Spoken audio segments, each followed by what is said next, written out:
Hello everyone, শরৎ student care YouTube চ্যানেলের পক্ষ থেকে আপনাদের প্রত্যেকেই অনেক বেশি স্বাগত। আশা করি সকলেই অনেক বেশি ভালো আছেন এবং সুস্থ আছেন। আপনারা ইতিমধ্যেই জানতে পেরেছেন যে আমরা ক্লাস 9 এবং 10 গণিত বইয়ের অধ্যায় 1 বাস্তব সংখ্যা শেষ করেছি। তার ওই পরিপ্রেক্ষিতে আমি বিভিন্ন বোর্ড এবং প্রশ্ন অ্যানালাইসিস করার মাধ্যমে কয়েকটা সৃজনশীল প্রশ্ন তৈরি করেছি। আশা করা যায় যে সৃজনশীল প্রশ্নগুলো সমাধান করলে প্রত্যেকটা শিক্ষার্থী অনেক বেশি লাভবান হবে। এবং আমি যে প্রশ্নগুলো দিয়েছি এগুলোই বরাবরের মতো কি বিভিন্ন বোর্ডে এসে থাকে। তো যাই হোক, ভিডিওতে যাওয়ার আগে আমি যে বিষয় নিয়ে কথা বলতে চাচ্ছি সেটা হচ্ছে, দেখেন, আমি প্রায়ই ভিডিওতে বলে থাকি যে প্রিয় এসএসসি পরীক্ষার্থী ভাই এবং বোনেরা, এর মানে এই নয় যে আমি যে ভিডিওগুলো আপলোড করি এই ভিডিওগুলো শুধুমাত্র যারা এসএসসি পরীক্ষার্থী আছে তাদের জন্য। হতে পারে আপনি এসএসসি পরীক্ষার্থী না, কিন্তু আপনার কোনো পরিচিত জন আছে যে এসএসসি পরীক্ষার্থী।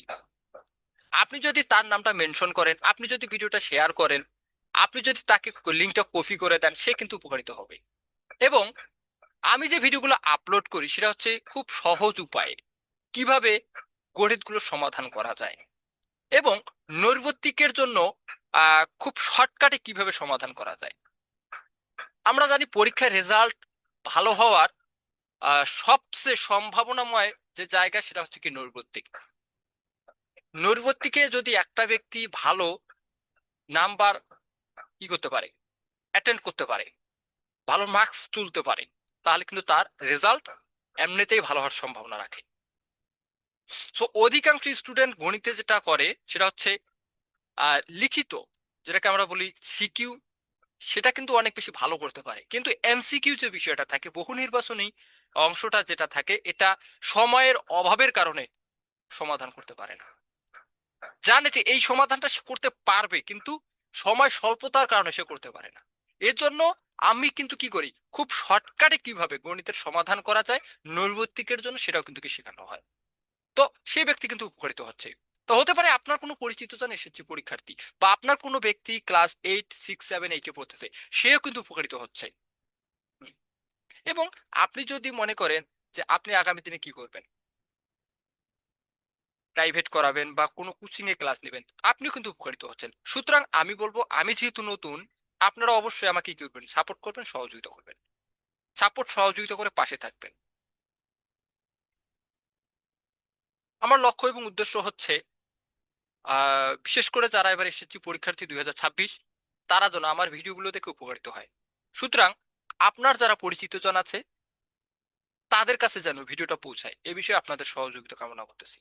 তো চলেন, আমি যে সৃজনশীল প্রশ্নগুলো রেডি করেছি সেগুলো আমরা একটু দেখে আসি। প্রথম প্রশ্ন হচ্ছে √5 এবং √5 এবং 4 দুইটি বাস্তব সংখ্যা। ক, কোনটি মূলদ ও কোনটি অমূলদ নির্দেশ করে। খ, √5 ও 4 এদের মধ্যে দুইটি অমূলদ সংখ্যা নির্ণয় করো। গ, প্রমাণ করো যে √5 একটি অমূলদ সংখ্যা। 2 নম্বর হচ্ছে, এন একটি বিজোড় স্বাভাবিক সংখ্যা হলে এন 2x-1, যেখানে এক্স এপসাইলন এন। হ্যাঁ, তারপর হচ্ছে কি, স্বাভাবিক সংখ্যা কি। প্রশ্ন ক। খ, দেখাও যে প্রদত্ত সংখ্যার বর্গ একটি বিজোড় সংখ্যা। গ, দেখাও যে প্রদত্ত সংখ্যার বর্গকে 4 ভাগ করলে পূর্তি ক্ষেত্রে ভাগশেষ 1 হবে। Number 3, n × n+1, n+2, n+3 চারটি ক্রমিক স্বাভাবিক সংখ্যা, যেখানে n স্বাভাবিক সংখ্যা।